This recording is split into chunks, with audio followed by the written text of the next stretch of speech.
Hi, I'm Nick Hawkinsmith, a member of the Franklin County FFA chapter. I've always wanted to be a part of FFA growing up, so first thing I did at freshman orientation, I signed up to be a member of the Franklin County FFA chapter. From then, I learned that FFA isn't just about farming, it is also preparing you from life. I learned about parliamentary procedure, and I became a part of the junior and senior parley teams my freshman and sophomore year. Then I went on and tried my hand at public speaking, where I signed up for the Kentucky Farm Bureau Outstanding Youth Contest, where I made it all the way to state talking about the topic of small businesses and small family farms and how they're dying out with the idea of get big or get out going around the farming industry. I personally hate that because I like the idea of stuff that you raise going back into the community and not just helping you, but helping the members of the community that have helped raise you, me, myself. So this fall, I decided I was going to get 4 bottle calves.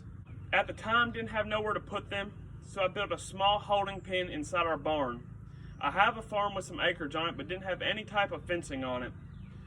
So for the first couple of weeks of my calves being in the barn, I built a small shed and a small lot to hold them in, which is now my feed lot.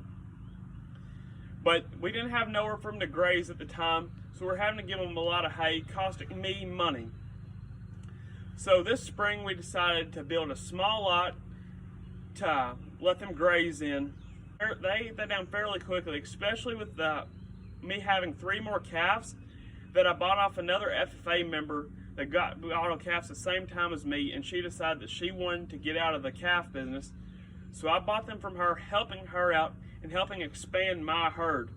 So now I have 7 calves at the time, and they ate down that lot fairly quickly. So the only affordable way to give them an area to graze in was electric fence. So we built 2 other pastures off with electric fence that they're currently grazing in now. That's providing them with a lot of grass and giving me 3 pastures for me to rotate them in to give the grass a chance to grow. I also need to build me a working facility and repair my cattle chute. I have a cattle chute that the head gate is good on, but the chute itself has a lot of rust and rusted out parts that I'm going to have to cut out and re-weld, which I can do myself. I plan on keeping 3 of my calves, 2 of them being heifers and 1 of them being bulls. I'm going to raise them up to size and breed them to expand my herd. 2 of them I'm going to send off to slaughter for meat production, which I can sell locally here in my community, and the other 2 I will sell to help pay for the cost of those 2 to be slaughtered and the cost of the feed for my remaining 3. I've also decided to get into the poultry business as well as the cattle. So now I have 47 chicks, 43 of them being pullets and the other 4 being roosters, which I'm going to use for egg production and hopefully hatch and sell some baby chicks myself. I'm getting ready to build a second coop to house broilers where I'm going to raise meat chickens, which I will raise, process, and sell the meat myself. I'm planning on getting back to the small businesses and small farming that I personally like to hear about and to see.